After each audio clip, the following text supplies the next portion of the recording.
women, one of the most liberating moments of your life, real talk, is gonna be when you realize, appreciate, and accept, in general, women are annoying. The average woman is fatter than the average man. So in the U.S., the average BMI for a man is 26.6, and the average BMI for a woman is 20. Why do I need to look at your rolls? And then I have to go on social media. Then boom, whale. Boom, another whale. I've noticed a lot of therapists are like older single women. And I'm kind of like, if you can't maintain a relationship, why would I take advice from you? I'm not conventionally attractive and I never get approached by men. They don't look at me. I've had therapy to try to address these issues, but dating feels like a barren wasteland. Sounds like the dating field isn't the only barren wasteland here. That's mean. I'm sorry, but I couldn't help myself.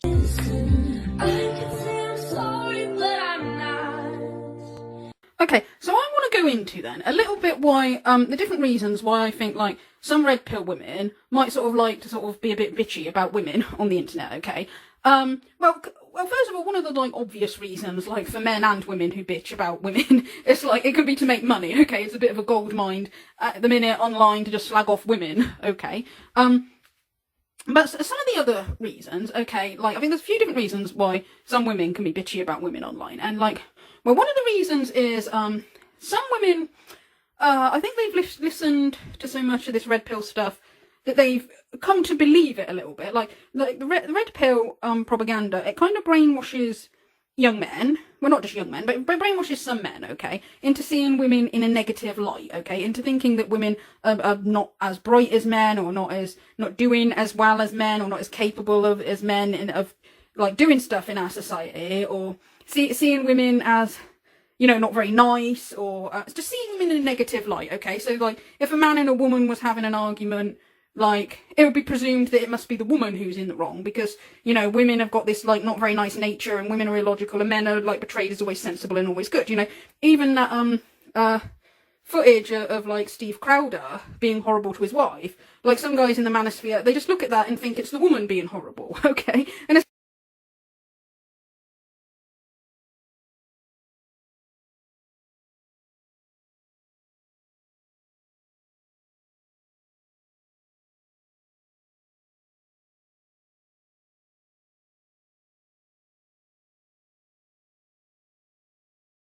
because they're so far into this brainwashing that they think that men can never do anything wrong and women are always the bad ones, okay? And some women have sort of, this brainwashing has happened on some women as well. So some women have a negative opinion of their own gender, so kind of are sort of putting their own gender down because they believe it, or, you know, sometimes, like, in some way sort of like sucking up to the red pill guys a little bit, because almost like they feel guilty about being a woman, or feel like they owe men an apology or something like that.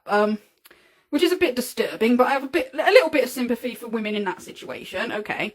But then, some of the other women, like, you can get some traditional women, I'm not saying all traditional women do this, but some of the traditional women, they do this thing where they kind of put the female gender down in order to get what they want. And what I mean is like, if they want to be stay-at-home mums, and they also, like, think that all or most women should be stay-at-home mums, they'll sort of say stuff like, they'll say, oh, you know, every female manager I ever saw was incompetent, or in the working environment, all the women had the easy jobs, while men did all the difficult stuff, and every woman I see at work, they're really unhappy. Women would be much better off in the home. They'll say stuff like that because they want the traditional lifestyle, okay? And I don't think there is anything wrong with being a fan of the traditional lifestyle, but what I don't like is the kind of putting women down and making out like that women can't be very good at anything in order to sort of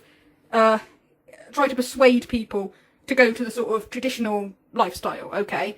Well, even when you occasionally get some women who will, like, put on a bit of an act of, like, being, like, really stupid, because she'd like a man to look after her, okay? From my experience, either more time or a man around you to say, hang on, Leia, like, why don't you look at it from this perspective, you know, and you can actually see the logic. And then you're like, oh yeah, okay, actually that makes sense. So I think women naturally are going to not like him because we are emotional. Women are delicate. Women are emotional. Women need help, whether it's emotional support, whether it's physical support. You know, we need attention. And all of these things, I agree with him. He said that women are difficult to travel with, and I understand that. So I understand when he says women are children. Okay, I don't have much respect for women who put on the, like, dumb bimbo act in order to look cute to men. And I don't have much respect for the kind of men that would be attracted to that either. I just don't get it. Okay, but yeah, you get that type of woman.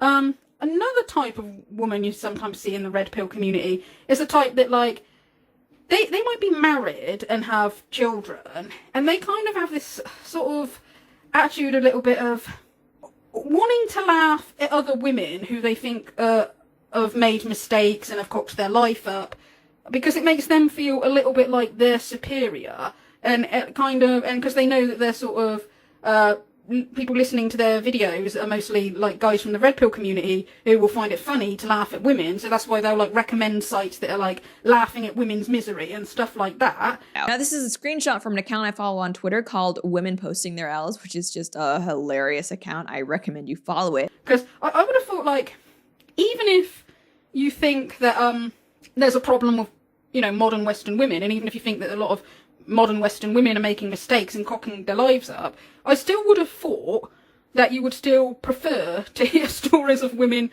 that are happy rather than hear stories of women that are down and feeling like upset about their mistakes. Okay, I would have still thought it, you know, cheer somebody up more to hear happy stories than sad stories. Okay, but so I think there is with some women a little bit of a, oh, this makes me feel a little bit superior, but also, like, it makes them look like they're one of the cool girls to their, like, red pill audience. And also when they'll sort of, like, you know, use quotes or stuff that, like, the guys from Fresh and Fit have said, or Andrew Tate and stuff like that. And again, it's to look like, oh, look, I'm the cool girl because I'm, you know, referencing, you know, these guys in the manosphere. So, you know, I'm the woman who's, you know, made the sensible decisions, and I'm referencing these guys from the manosphere. So don't my subscribers think I'm the cool woman then? Yeah. But I kind of think a little bit like, you might sort of have this opinion that, like, you know, all these misogynists are just misogynist, or the misogynistic attitude of the red pill community is just because modern Western women are so terrible and you're the good woman, so this misogyny doesn't apply to you. But I would actually disagree with that, because I think, well, like, obviously, if you listen to a lot of these red pillars, like Fresh and Fit, they will blatantly say that they think that your husband should be able to cheat on you. Like, even if he's not the sort that would cheat, but I mean, it's the fact that they think that he should be able to cheat on you, and that if you were to divorce your husband after he cheated on you, you're the bad one for breaking up the family because you should have just been okay with it. It's not the man's not got any accountability or anything. Or they think that even if a woman gets upset about the fact of the thought of her partner cheating, that she's the one who's illogical and irrational. Okay, and you know, a fair few red pillars, they seem to believe that the woman, her value in a marriage is less than a man's. You know, that he should be able to do what he wants because he's more important, and the fact that you risk your life, you know, so that he can pass on his genes, that's not worth, you know, it's only what the man does that's valuable. And some of them, like, they think that a marriage is all about what the man wants and the woman's just there for the ride. She's there to support him for his goals and his dreams, but she's not supposed to have any dreams other than raising his children. Because you're not even supposed to ask the woman, you know, if she has any other goals or dreams. You're not meant to consider that. She's just there, you know, to support him. He's the leader, you're there to support him. Some guys seem to think that the men should have the last say in decision making because men are logical and women are irrational. Some seem to think that men should always have the last say in an argument, with the assumption that men are always right and women are wrong because men are logical and women are illogical. And I've come across some guys in the red pill community that even think that a man should be able to physically discipline his wife, you know, the same way as, like, some people think you should be able to physically discipline a child if they're being really bad. They kind of think that a man should be able to physically discipline a woman. Okay. And there's even guys who think that if your husband forces you to have sex with him, that that's not rape because you belong to him. So for this first short video, I'll discuss what the manosphere gets wrong about marital rape. How in the does your husband, how does your husband rape you? The man who first said non-consensual sex in marriage was an atheist and wanted to diminish patriarchal control of marriage. The godless will resort to the corrupt thinking of man to solve problems, but when you seek God, he will help you. Always. Okay, so that's why I get kind of annoyed with the red pill community, because there seems to be, like, no limit on just, like, how extreme and how vile some of these guys' opinions can be. So I would say, if you're the kind of woman who thinks, you know, but I'm the good woman, I've done everything right, it's just, these men are just angry because of all these bad women, I would say that, like, no, a fair few of them, it's all women, okay? Because even if you do everything right, you're married, young, as a virgin, you're a sweet, feminine homemaker, you do everything right, they still think that you're beneath your husband, and that if your husband was treating you badly, they'd still defend him over you, okay? So I think the sexism is against all women, okay? And I'm not saying every guy in the red pill community is extreme, but, you know, there's enough of them, okay? And then the other kind of woman who you get is the pick-me girls, okay? That's the women that are single, but their sort of tactic is to run down other women so that they look good to men, okay? And some people have compared this a little bit to being like male feminists, but with the gender reverse, okay? And I'm not saying all male feminists are like this, but, you know, so some people, like, they seem to think there's this stereotype of the male feminist is a guy who, he wants female approval, so his tactic is to kind of run down men so that he looks like the good man, okay? They call it one good man syndrome. Like, if a man makes out like, oh, you know, there's so many predatory men out there and men are such misogynists and they're just so terrible, it's a kind of tactic to make himself look like he's the good man, you know, for female approval. And some people have sort of said that some of these pick-me girls, they're a little bit like that, but with the gender reversed. And I kind of agree, yeah, because it's like running down modern Western women in order to look good to men. Okay. I saw yesterday Myron on Fresh and Fit talking about being a pick-me. He made a really interesting point. He was like, yeah, women should be pick-me's. And I was like, damn, yeah, you're right, because there's just not enough men. Right. So you should be a pick-me. If you're a young girl and you want to fight and you want to secure yourself a high-value man, be a pick-me. Show him that you are here, you are ready, and you like him, and get on with it. But the thing that I kind of find a little bit weird, that I kind of have trouble understanding, though, about these pick-me girls, right, is that if they want to be picked, presumably because they want to get married and have a family one day, okay, then you would think that the guys that they would be aiming for would be the kind of men that want to get married and have a family, right? But they seem to, I think, they seem almost to be like female simps, the female version of simps, to these red pillars. These guys that, like, are not the ones that want to get married and have a family, okay? Because what I don't understand is like there's far more, there's a lot of men out there who, they're not interested in sleeping around, they just want to find a nice woman to settle down with, alright? Well, there's plenty of guys who, they're not interested in cheating on their wives or partners, they're looking for a loving, committed relationship. Plenty of guys who want to be good loving husbands and want to be good loving fathers, right? So I don't understand why some of these pick-me girls are being like female simps to these guys in the red pill community that are into sleeping around, they're not into being faithful, they're not into being serious relationships, they wouldn't make good husbands, they wouldn't make good fathers, and they just have like this vile misogynistic view of women. And I kind of think like, why are you being a pick-me girl to these guys? Like, if you want to be picked, like, why aren't you like looking for decent guys? There's more decent guys than these kind of these are horrible misogynistic guys, and I don't understand why they seem to want to suck up to these guys. But I would actually say 100% of women are looking for a man like Andrew Tate. That's the reality. Girls that are 15 years old, in 10 years' time, will have a big thank you to say to Andrew, because the guys that are currently 25 are consuming his content and learning how to be a man. You know, what does it mean to be a man? What does it mean to protect and provide? Forget toxic masculinity. Andrew's actually teaching men how to be men. When these 15-year-olds turn 25 and they're looking at men that are 35, you know, they're gonna have better men to pick from because they've learned from Andrew. You are an idiot. Yep, that's me. I'm that stupid. A lot of men, you know, men have criticised Fresh and Fit and said like, well, you know, these guys, like, they talk about banging as many women as possible, but they never talk about love. They never talk about, like, building something special with a woman, okay? Men have criticised them because, like, I think, like, most men and women would, you know, be happy if they, you know, found a partner, you know, that they loved and loved them and they had a happy relationship, yeah. But it would still be better to be single than to be with toxic people. And that's why I find it funny, this sort of idea that if you don't like toxic people, you'd be a Catwoman or something. But then this brings me to my next thing I wanted to talk about, and that is like the stigma about single women that there is in the like red pill community. Okay, because right, I'm somebody who, like, I don't identify as a feminist, right? But I would say that this kind of like attitude that red pillers have, that like, you know, a woman's only main goal in life should be to find a man, and a woman's only worth in the world is like how useful she's been to a man, and like if a woman hasn't got a man, that she's completely like a loser and should be really unhappy, kind of thing. This kind of attitude is like, I would say, really sexist, okay? Because yeah, I think a man and a woman coming together and loving each other and caring each other and, you know, maybe building a family together is a wonderful, beautiful thing, yeah.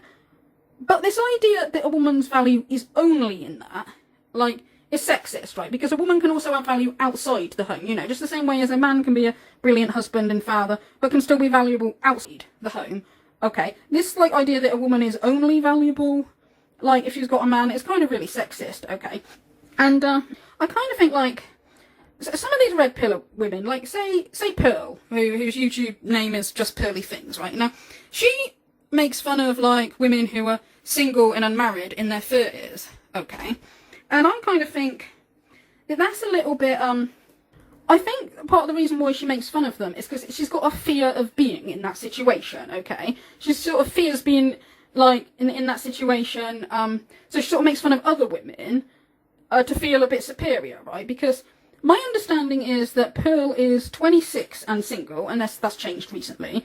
So she would be pushing it a bit fine to be married by 30, okay? Because even if she finds, like, a man tomorrow, it's like, well, there's no guarantee that it's going to work. Like, you know, people can think they're in love, but they can split up after a few months or a few years. Okay, there's no guarantees in life. And I'm not trying to be negative here. I hope she does find somebody, but I'm just saying that there's no guarantees for anybody in life, and she knows that. So I think the mocking of, you know, women in their 30s being single is kind of because she's a little bit, like, scared of being in that situation, okay? And I think it's a little bit sad to sort of bitch about the women in that situation rather than, you know, having a little bit of understanding and thinking like, well, seeing as I might be in that situation, maybe I shouldn't be so judgmental or write them off as failures, okay?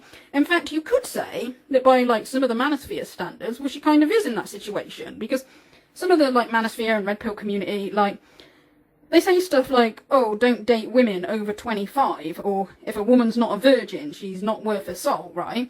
So, like, by that definition, Pearl would be one of the women that, like, they laugh at then, wouldn't she? Because, like, if she's over 25 and single, you know, because red pillars, like, they were giving Lauren Southern grief for not being married when she was just 23, okay? So that's what I mean. They have this really sexist attitude that a woman's only goal in life should be to be married as soon as possible, and, you know, you don't have time to mature, or you don't have time to find the right man or anything like that, you know. Men can, you know, they can be immature in their early 20s, but women aren't allowed to be, okay? Men can, you know, spend time, you know, finding a right woman, while women, being the inferior specimens they are supposed to just be glad to have any man, and just marry any man as soon as possible, right? Which is kind of a dangerous way of thinking, okay? Because it's like, you know, not everybody is a great partner, okay? And there's this thing that, like, men can have baggage, but women can't, like, you know, because again, some of these women who are like, oh, well, I'm one of the good women because, you know, I got married young, I'm not like these bad Westerner women. It's like, well, okay, but you do know that if for some reason you got divorced, that you would be seen as a failure because you had a failed marriage, even though red pillars think it's okay for men to have failed marriages, it's okay for men to have failed relationships, it's okay for men to have, like, children from previous relationships. But if it's you, if you're a single mother, you're wrote off by the manosphere as being absolute scum, even though, like, they don't know you, they don't know the situation that happened to make you single, they don't know whether you're a brilliant mother or not. You just wrote off over stuff like that, because the men can have baggage, the men can make mistakes, the men can be immature when they're young but learn and grow, while the women are expected to just be perfect, okay? Now, when people in the red pill community talk about men that are single, whether it's single by choice or not by choice, people's opinion seems to be that you should just let them be, okay? So if you're talking about guys that are confirmed bachelors who don't want a serious relationship, people say, well, you know, it's their business, they don't have to justify themselves to anybody else. And I agree. I know I've been critical of MGTOW in the past because of what they say about women, but I've never disagreed with their lifestyle choice. If somebody wants to stay a bachelor, whether it's forever or just for the time being, it's their business. They don't have to justify it to anybody else. But I also think that should be the same for a woman, okay? And sometimes the same people who will say men can do whatever they like and it's nobody else's business are the same ones that will then criticise women for not being married, and or even MGTOW themselves. Like, I've seen like comments where they're saying like, oh, if a woman's single by 25, they should be shamed or considered no good. Okay. And I'm thinking like, well, hold on a minute. You can do with whatever you want with your life, and it's nobody's business. But you think that if you got a right to pry into some woman who you don't know or never met before, got a right to pry into their life and tell them how they should live their life. Okay. And then when you get like involuntary celibate, or the incels, what is the male incels? People say like, people shouldn't take the mickey out of them, okay? Because you're kicking people when they're down on the ground, when they're at their lowest, and, you know, it's really sick and really cruel to go and make fun of people that are in that situation. And I agree. But again, some people think it's okay to then go and take the piss out of women when they're in that situation. And, like, there's always some excuse for why it's okay to be, like, insensitive to women and not to men, okay? And it's always like, oh yeah, but dating's easier for women, and it's always women's fault if they can't get a boyfriend or if they have failed relationships and all that. And I kind of think, well, first of all, when it comes to individual people, men or women, you don't know what kind of life they might have had, okay? Some people are abused as a child, some people are really bullied badly, so that can lead to psychological problems, or people can have social anxiety so bad that like they can't even make friends, let alone find a partner, okay? So there's going to be men and women who are like really socially isolated and alone and depressed, okay?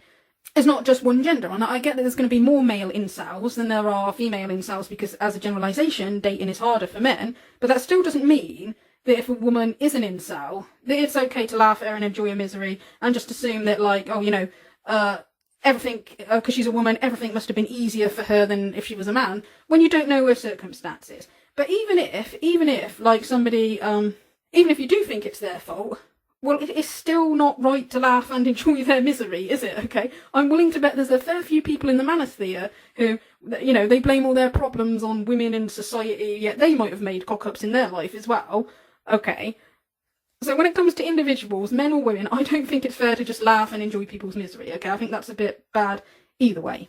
So that's why I kind of think, like some of these red pill women, you're sort of like, you're joining in this sort of bitchiness and cattiness of the red pill community and the manosphere, you know, and probably feeling a little bit like, oh, you know, I'm a bit better, I'm a bit more sensible than these women, and, you know, you're getting the approval, well, you think you're getting the approval of these men, and being like one of the cool girls, but you could easily, you know, be the one that they're laughing at. They could laugh at you for being over 25 and single, or if your marriage goes down the drain for some reason, they could be laughing at you, or even if your marriage doesn't go down the drain, they still think that you're somehow, a lot of them still think you're somehow less than your husband, okay? So anyway, that's all I've got to say about that for now.